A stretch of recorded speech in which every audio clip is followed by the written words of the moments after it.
Attention, please. The show starts in 10, 9, 8, 7, 6, 5, 4, 3, 2, 1, go. Hey. Welcome to another episode of B.A.D.D to Business. I am your host, SHYNEN Saffron. Thank y'all for joining me tonight. I am waiting on a couple of people to join in. I got a lot of things to talk to y'all about this evening. I got some great news in and about the culture and some not so great news in and about the culture. So definitely want to share some BEP, some Black Entertainment Podcasting with you all. It's been a lot going on, but I am blessed to be here with you all and share some good news, some other news, and I hope you all feel the same. Hope you all had a great weekend, did what you could with your families, and get yourself mentally prepared and all those things that the week is going to require of you. So we will get into that. Hello again, everybody. Welcome to B.A.D.D to Business. I just want to, like I said, kind of talk about some things that's been going on. I've been reading about some things. We all know that day-to-day stuff is a challenge. Life is a challenge right now, and it's shaking some things up. Some of us have already been prepared for it, lived through it, had some different challenges. Some of us are just kind of going through some things and living life as it comes. So, both times, I know God is in control, and we got to be able to trust him and know that everything is working for our good. If you love him and you know what he does, you've been challenged before, you made it through, you're here to even hear this. So y'all stay holding on, okay? But let's go ahead and get down to business. Like I said, I got some things I want to share with you all. I've heard about some things in the news. And it really bothers me. Things from the smallest things to what's happening in our everyday community to the things that are happening on a higher level that we don't get to engage in, we don't get to have a say in. And I used to have this saying where it was kind of like, well, if you don't vote, you don't have a voice. Right. And that's something that they kind of teach us and try to tell us, that if we don't vote, you didn't get in there, you don't have a voice, you don't have a say. So I used to believe that's true. I'm not against or for voting. That's your own choice. What I do believe in is as long as you're taking my taxes, I have a say so in what's going on. So I will tell some of y'all, if you're paying taxes lawfully, the right way, make sure that you are able to say something, or you are petitioning, getting some things in there. Like I've said before, know your local officials. It does make a difference when they start, when you start disrupting the budgets and the money. We'll say that you start disrupting some peace, if you will, some things that's just going on that shouldn't be going on. So I really want y'all to get out there and understand your rights and do the things that you're supposed to do. So yeah, let's get down to business. So heard some things in the news. There was a young man. This has really just been heavy on my heart. Just young people have been heavy on my heart. I do have two younger daughters, one in junior high school, one in high school. So I do keep up with what's going on with Generation Next, as I'll call them. And I heard about a young man who went to what's called senior skip ditch day, and he was shot and killed. 18-year-old. Promising future. He was a senior. Very clean-cut young man. I don't know his background, his lifestyle, but as far as I know about him, he had a promising future. He went to senior skip day, as many seniors have done so much in the past, even when I was in school, and he didn't come home. This 18-year-old was shot by a 16-year-old during this time. And first red flag is, what is a 16-year-old doing at senior skip day? That is not your day. You know, did your brother have to bring you because he couldn't come? Because that just wouldn't have been his day either. But he came. He brought a gun. He took a life. Um, and that's just very sad because, like I said, I have daughters. I have one in high school, and we want our kids to be socially grounded, be able to have the fun things out of school, especially when they've worked so hard. But there's been a lot of things I've had to tell my daughter no to. If I can't go with her, she can't really go. If there's not going to be enough security and chaperones, she can't go. Of course, because that's just, as a parent, that's what type of security you want to have. I never want to feel like my daughter is not going to come home. If I ever feel like that, she just can't go. I know God has her covered and all those things, but we're not going to put ourselves in the way of those things. So his name is Justin Etienne. I definitely want to give condolences out to his family. There was a student that said something about, she's an old senior, a previous senior, and she said that someone got stabbed on her senior ditch day, and she doesn't even know why they're still having it. Well, why are we still having it if there's no security around? Definitely. I don't feel like we should cut out the senior activities because they've worked so hard to get there and worked so hard to see that there are some rewards for doing that, even academically. She said something about a lot of students find it as an op day. You know, no teachers around. They can't stop me from doing certain things. It's almost like they target this day to do certain things. And I'm just really bothered by that. So make sure you stay involved with your kids, involved with what's going on. I do know, like I said, Senior Ditch Day does exist. We got some seniors. Get in their business. Find out what's going on with them, what they're doing, so that you don't hear the bad end to this. Again, Justin Etienne and his family, I feel really bad for what's going on. He was on his way. His mom made a statement that said, when you killed my son, you killed a part of me. And I'm pretty sure a lot of parents feel like that. And it's just very disturbing. So not only an end to gun violence, but this young culture violence that they somehow deem as necessary. I don't know where the jealousy comes in. I don't know where it is where we're targeting certain events. I can't take my daughters out, my kids out. I'm afraid of being shot. You know, the irony is, us older folks, when we were coming up younger, we were afraid of getting in altercations and getting in drive-by shootings and stuff. Again, I rep LA all day. But we were in jeopardy of being harassed or something happening by our peers. And now as we're older, like, I just want to go out and have a good time wherever I can. And especially if I can take my kids too. And now I just feel like I can't do that. I'm afraid. Us older people are afraid of getting shot by the younger kids. We can't just go out and have a good time with our kids, our seniors, our people that are graduating, things like that. Because for whatever reason, I still don't know. Still believing God is in control. It's a part of his plan for what needs to happen, what has been written, some things that are going to happen. I always tell people, if you want to know, there's a source, kind of tells you what's going on. So, again, I just want to give a prayer out to that family and continue to watch over your children.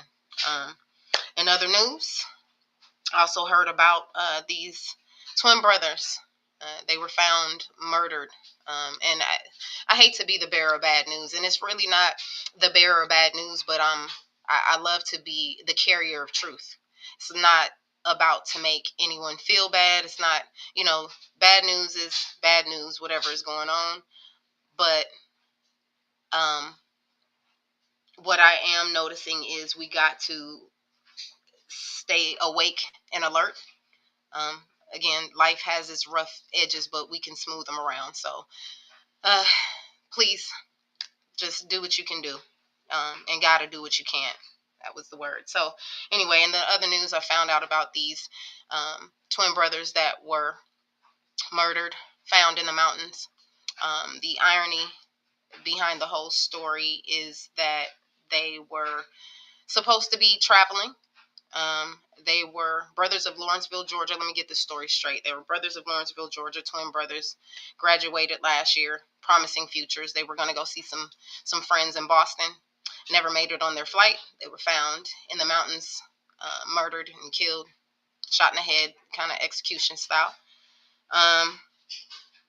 And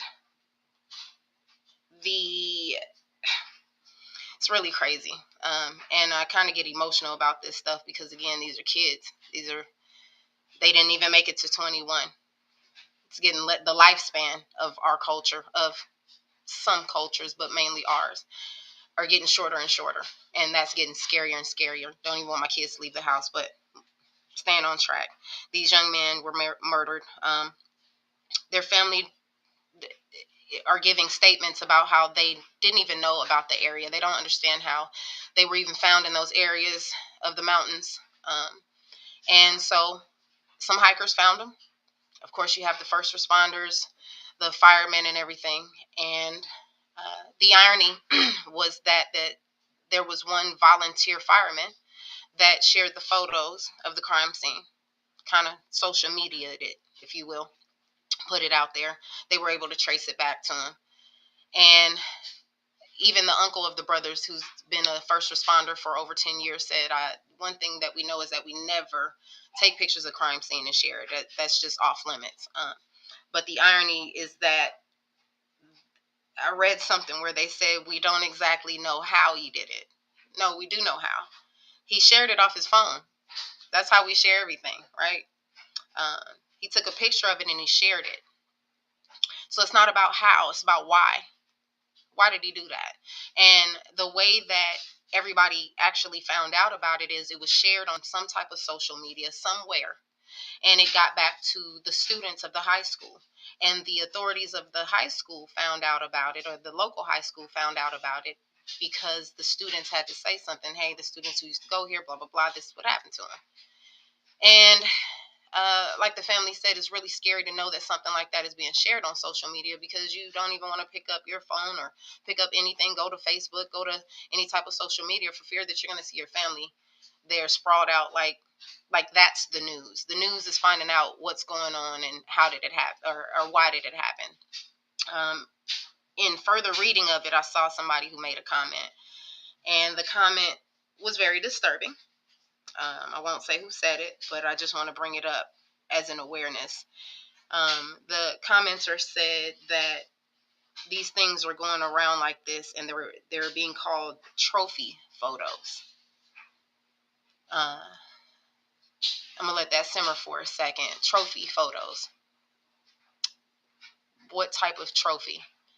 Again, can we please not look at how he did it, but why? Of course, there's still pending investigation. And it was really funny because at first, when they did the preliminary investigation, they ruled it a homicide-suicide. They believed that one brother shot the other, then shot himself initially, until the family said, not going to happen like that. They stuck together. They were inseparable. They loved each other. Never had a heated argument, probably some sibling arguments, but never. They graduated together. They were traveling together. No way that this would happen. So it took the family to say, I need this to be investigated a little bit more before y'all just rule that out. Because they did that, some other things have unveiled, of course. So again, keep fighting for what's right and what's going on. I do, again, want to give a prayer out to that family. Promising future for these young black men that was just taken from them for no reason, and we need to find out why. Again, that whole trophy photos thing kind of gives me chills. I remember there was some people talking about, are people disappearing, the trafficking, the sex trafficking, the young black ladies disappearing. We're not talking about it. We're not making that mainstream news. And yet and still, you got people who are taking pictures of crime scenes of young black men and sharing it on social media like it is a trophy. So be aware of that. Be alert of that. And stay woke about that. Prayer goes out to those families, though. Sorry to hear about these young men. But again, it makes you scared to even go outside. And I don't want to live like that, but I don't want to die like that either. On the flip side of news, so there's been some good things. I heard about a young man named Jason Arday. Right now, he is the youngest Black professor at Cambridge University. Um, I his story was remarkable. I really do want to share the things that I read about him. I don't want to just kind of ramble on about it. Let me share exactly what I read. It says Jason Arday, once unable to speak, read, or write until his teens, is now Cambridge University's youngest Black professor. Overcoming financial struggles, he has dedicated his life to education, social justice, and uplifting marginalized communities. If he can do it and put his mind to it, anybody can do what they want and put their mind to. I found it remarkable that he wasn't even able to speak English, read, or write until he was about 11, then got all his degrees, and then now became the youngest Black professor at Cambridge University. Homage to you.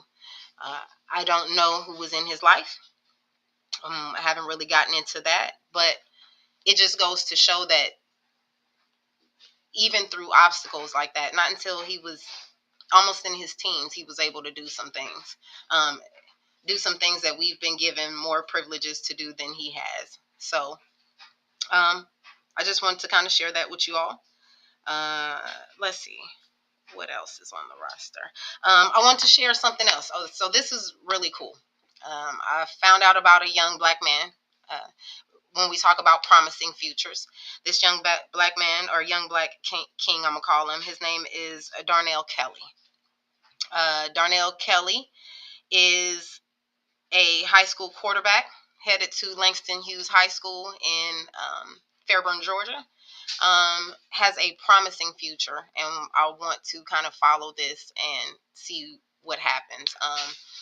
This young man, I'm a football fan, LA Rams, hardest fan ever. But this young man comes out, he has 27 touchdowns in his sophomore year, 27 touchdowns, 2,900 yards. Just doing great. So he's decided to go back to Langston High School. And what I like about this story is that he has so many NIL endorsements as a high school athlete. When the NIL endorsements came out and they fought about it for the college students, it was a great thing because, as we know, we got a lot of publicity at the colleges for the college athletes who do great and amazing things, but they weren't getting the accolades. Other people were getting bonuses. Other people were getting contracts. They were getting school endorsements, I'll say, but it was not going to the students. The students were still having trouble, sometimes paying their tuition. But the NIL opened up something for the college students. And when I first heard about that, I was like, that's great. It doesn't just go to the NFL, and it doesn't just go to the coaches. It's going to the students and the athletes that's really putting in hard work. So to hear about this young high school student already having NIL endorsements as a sophomore, as he should, great academics, great, I'm going to call it field presence, as a promising quarterback. Absolutely incredible. Reading about this young man, he's actually looking forward to it too. He's starting with a 4-star running back, a 4-star wide receiver. He's sounds like a 5-star quarterback. Again, this will be his senior year going to Langston Hughes. So I want to say kudos to everybody who's uplifted this young man. If you hear about him, you know about him, you're in the Georgia area, please, like I said, pay attention to that. And I'm bringing that up because I feel like that is very important. We don't have YMCAs like we should. The Boys and Girls Clubs have now become obsolete. We don't have anything that really encourages young people to do things like we should. Again, get into your city and local officials about these things. If you're paying taxes, school taxes, we got some new people on the board with Trump, the new elected director of education, McMahon's granddaughter. She may know some stuff. I don't know what she knows, but get to reaching out to her. these are things that we need to see. If you're going to start closing down schools, which is going to be another topic coming up pretty soon, I got to get some more information on that, but you're going to start closing down schools and making things obsolete, getting rid of history, all those things that come into this domino effect of just making things obsolete under one control. Get in there and let them know what our kids need. We can't keep complaining about how they're not being encouraged and not being motivated and not being mentored, and we're not investing in that. One thing they want to see us do is invest in that. You can't just invest your comments. You got to invest your time, make it repetitious. You got to invest your money. You already know money talks, the rest walks. So there's some things that we need to see for our kids upcoming and stuff. So I'm so glad for this young man. Again, his name is Darnell Kelly, going to Langston High School next year. I support you. I can't wait to see the great things that you bring to that high school and the encouragement that you bring to the other students. Langston High School has been to the championship the last 3 years. I can't wait to see them actually win something this year. So got a lot of sentimental connection to Langston High School. So go Panthers. So yeah, just wanted to tell y'all that. So it's been some great things going on, and like I said, I want to continue to touch into Black history as much as possible. We're making history, so as much as they might want to erase it, we can replace it. I'm sorry, I don't want to say replace, but we can add to it. It might be some things that are being diminished, but it's up to us to keep it going. And these young Black innovators are doing great things. There's also another young Black innovator I wanted to talk to you all about. His name is Khalifa Aminu. What I read about this young man was remarkable. I'm sorry, I almost forgot to tell y'all about this, and this is pretty cool. He has created sensory glasses that help blind people walk safely and be a little more independent. 18 years old. He also has created a radio station, a bomb detector, and an automatic spray system for farmers. All of these inventions he has built with his own 2 hands. No external support, no access to mass production resources.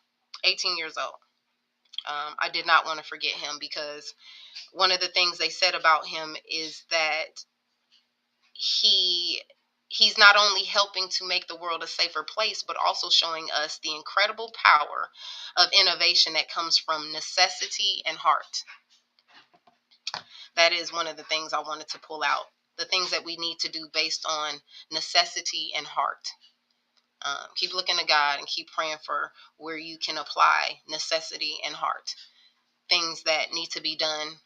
As one thing I'm learning, again, with these the queen of collaboration, salute, and all these other queens that are mentoring me, helping me, supporting me as I do them.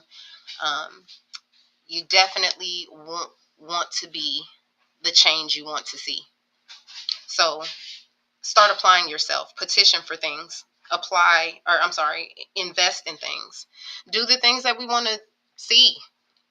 You can't just talk about it. While you're just talking about it, they're still taking your money and not doing anything about it. So hopefully this year we'll see some new things. We've already seen some strange things occurring. We're not even in the summertime. We're not even down year 1. So I encourage everybody to just start flooding the suggestion box. Let them know what we need, what we want. There are some other things opening up for the cultures. Look into those. Black-owned businesses, land, things of those nature. Explore. Don't keep taking the same things that you don't like. And, the rest of that you go with God. Again, you do what you can and he'll do what you can't, right? So in my closing, I just wanted to share something with you guys. If you've been following me, I've been on this journey where I'm seeking God and looking for his master plan, because I know he got one, and I can't wait to see what he got in store for me being obedient this time, for me following his words and sticking with him and not just giving up because things didn't look right, didn't feel right. And I went through something this past week. I want to share this with y'all, and I definitely want to get this off my spirit on this fine Sunday, because I want to be ready for next week, going into what could be another challenging week. So I wouldn't say this was one of my messages that God wanted to give me on this journey that I'm on with him. It definitely was a point of understanding. And love him for that, because really we can just listen, obey, and he doesn't have to give us understanding, and we shouldn't really look for it. We just know it's all working together for our good, right? But I went through something last week, and I was a little upset about it. I know God knew about it. I was a little more upset that he didn't do anything about it. And when I went to God and I talked to him, like, I have the tendency now to go to my father and be like, you saw that? You saw that happen, right? Because I'm supposed to keep my composure. I'm supposed to let things happen. And I went to God about it, and he said to me, I need you to back up off of that. It's bigger than you. And I said, what? It's bigger than me. Okay. Well, if it's bigger than me, then I need it handled. And one thing that we have to understand, and I'm coming to an understanding of, is it's one thing to be, it's one thing to accept something that we have to accept and go through things that we have to go through. It's one thing to accept it. It's another thing to be okay with it. And I think this is what happened. So last week he said, it's bigger than you. I need you to come up off of it. I accepted what he said. I didn't accept it with the greatest of attitudes. And so, I didn't give it my best attitude when I was going through it. I didn't give it my best. I really didn't. I just kind of had a bad attitude. Okay. And this is how it is, and this is how it's going to be. Okay. But he kept telling me, I need you to stop feeling like that, thinking like that. It's bigger than you. And so as the week came to an end, and I had been pretty much sour all week. I did. I was sour about what was going on. I was more so sour because God told me to chill on it. Do not react. When he says vengeance is mine, he didn't say revenge or avenge is his. He said vengeance. Anything you're feeling anger about and stuff, you need not worry about that. I was angry. And like I said, I think I was more angry that he wanted me to chill on it. And I was like, well, if you want me to chill, this must be my memo that I ain't got to deal with this. No, it wasn't that. When I asked God, okay, I got to chill on it, then let people leave me alone. Let me not be bothered by it. He didn't let that happen. He allowed it to poke at me.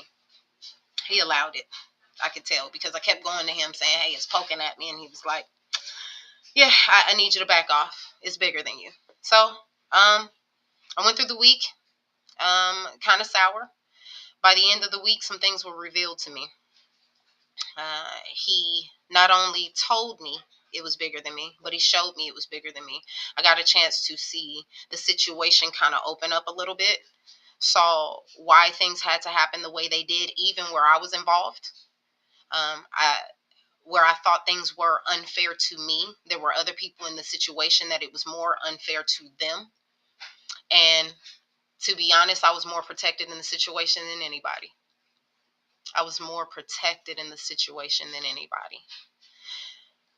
And I had to sit back, and I realized, and I even shared this with my daughter, and so I want to share this with you all. When God told me to back up off of it, it's bigger than me. He wasn't talking about my situation in which I continued to deal with and found unfair. It's bigger than me, then do something. Well, that's what he was doing. When God was telling me it's bigger than me, he wasn't just saying my situation. He was also telling me he's bigger than me. I'm bigger than you. SHYNEN, I'm bigger than you. I know what's going on, and if you trust me, you love me, know that I'm working everything out for your good. So I got to see that. I got to experience it. And above all, I got a better understanding that when you give it to God and let him have it, regardless of what it looks like, what it feels like, if you love him, you know him, and you trust him, he's working it for your good. It may not look right, it may not feel right, but he's working it for your good. And I felt so good for him to even share that with me. So I just want to leave y'all with that some things are bigger than you. And when they're bigger than you, then you go to the God that's bigger than that. So I just want to close out with you guys and let you guys know that, some of the things you're going through, when you can't figure it out, when it seems like it just don't feel good, when you've talked to God about it, then know that it's bigger than you. So just want to leave y'all with that. Again, my name is SHYNEN. I hope y'all tune into the next episode of B.A.D.D. Business. I'll be talking more and look forward to more of this celebration we got going on. It is Aries season. I am an Aries myself. For y'all who, want to celebrate us, encourage us, support us, love us. Be looking out for that. I hope that y'all can join us for this Aries celebration, this Aries season, all this season long, all year long. So look forward to that. I look forward to sharing some things with you. So stick with us. The Crew Podcast, Queen of Collaboration, Miss Angela, 100 Authors Movement. I look forward to doing a whole lot of great things with y'all. So have a good night. I am SHYNEN Saffron. This is B.A.D.D. Business. Love y'all. See you on the next episode.